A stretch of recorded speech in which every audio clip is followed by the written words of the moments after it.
आज का जो टॉपिक है वो है electron magnetic resonance.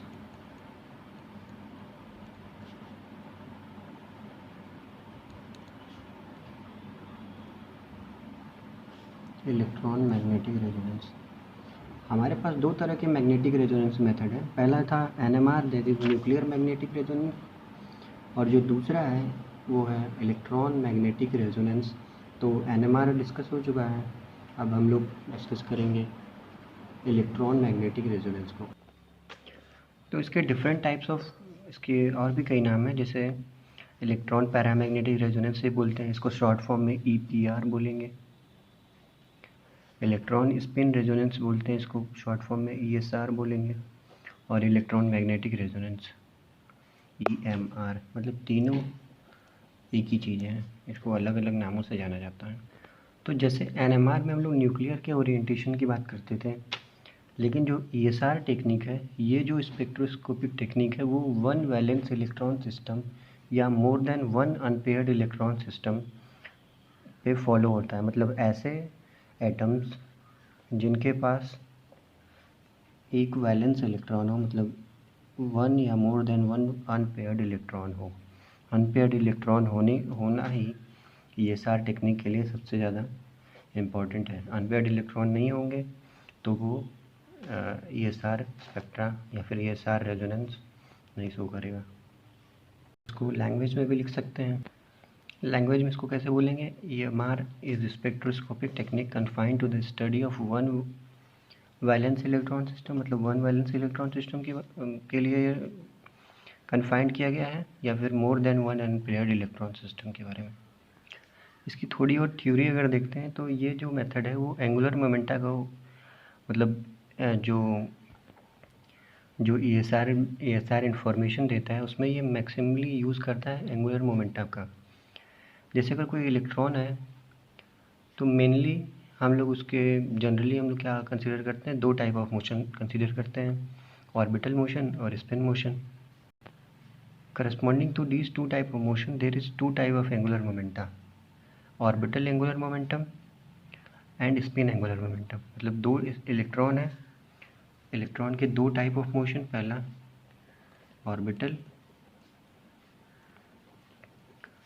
Orbital motion and second one is spin motion. ठीक है, corresponding to this type of orbital angular momentum, orbital angular momenta और स्पिन एंगुलर मोमेंटा दो। और subsequently there is two type of magnetic movement. तो अब यहाँ से दो टाइप ऑफ मैग्नेटिक मूवमेंट क्या हो गए? Orbital magnetic movement, orbital magnetic movement and spin magnetic movement,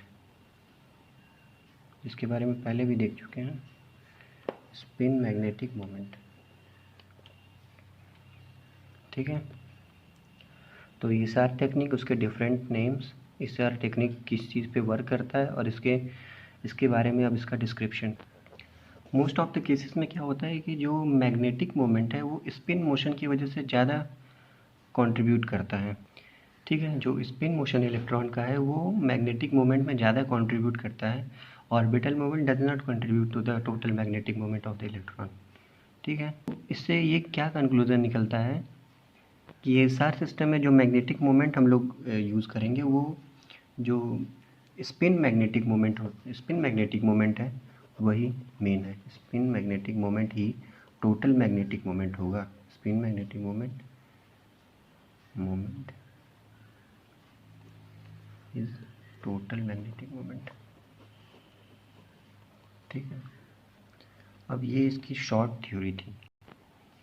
इसमें अगर आगे बढ़ते हैं, कुछ अगर डेरिवेशन या रेजोनेंस कंडीशन की बात करते हैं, तो जैसे ऑर्बिटल, कोई भी एक इलेक्ट्रॉन है जिसका मास हम लोग मान लेते हैं, कंसीडर करते हैं इलेक्ट्रॉन, इसका मास m और चार्ज वही e है।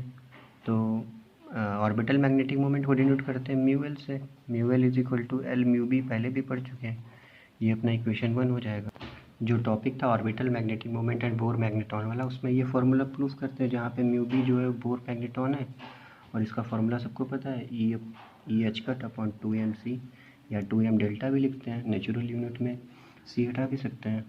ठीक है, सिमिलरली अगर स्पिन मैग्नेटिक मोमेंट की बात करते हैं तो उसको डिनोट करते हैं किससे, म्यू एस से। Mu S is equal to कितना होता है, minus G S mu B, equation number 2।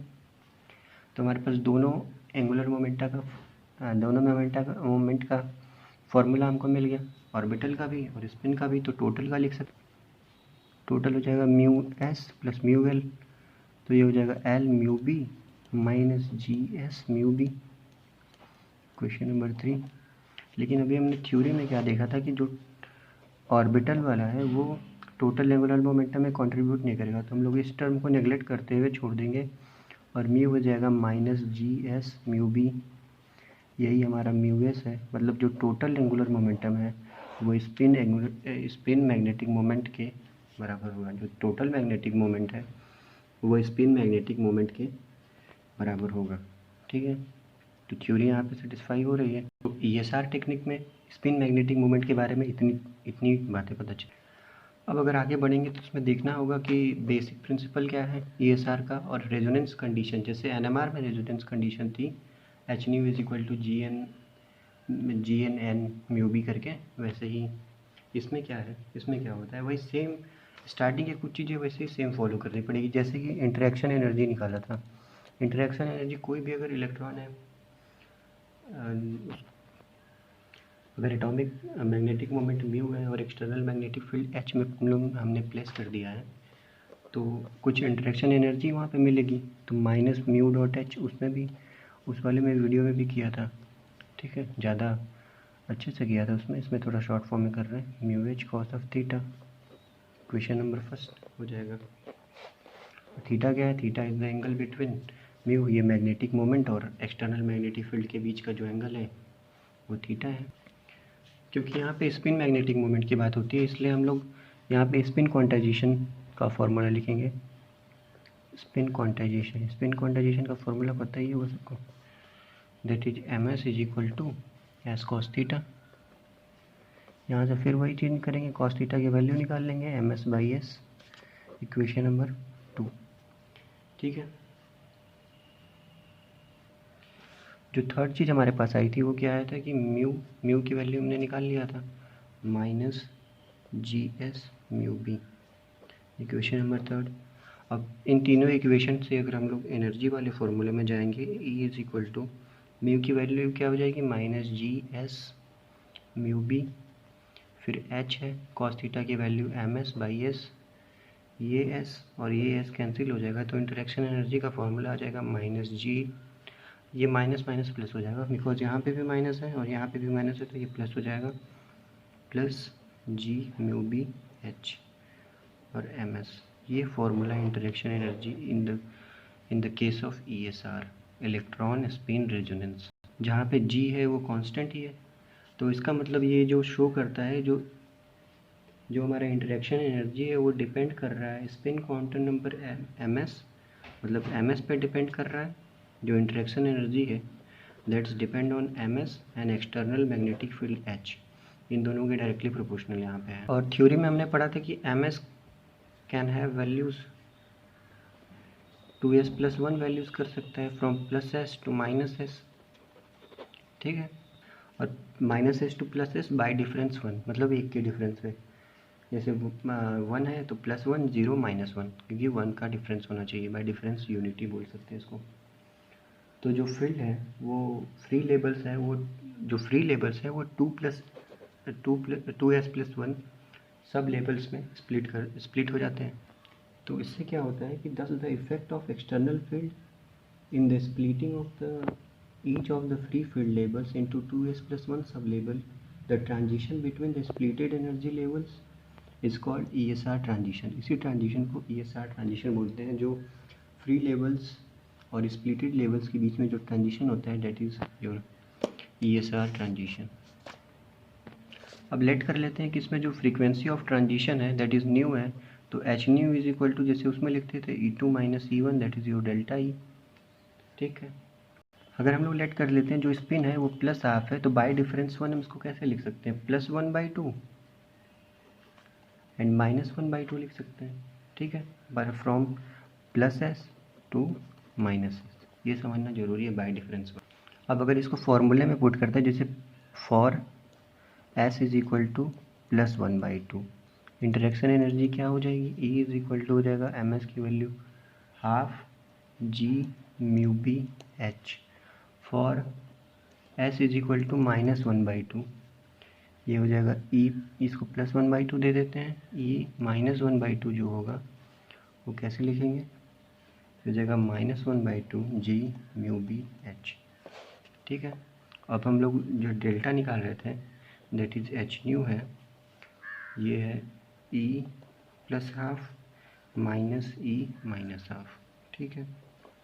तो एच न्यू +½ मतलब half G/μB/h minus minus minus plus, क्योंकि यहाँ पे भी माइनस है और ये भी माइनस है, तो minus minus plus half G/μB और h दोनों सेम है, हाफ हाफ जोड़ देंगे तो 1 हो जाएगा, G/μB/h एच न्यू। ये जो फॉर्मूला है इसी फॉर्मूले को बोलते हैं रेजोनेंस कंडीशन इन ESR। इस कंडीशन को बोलते हैं रेजोनेंस कंडीशन इन ESR।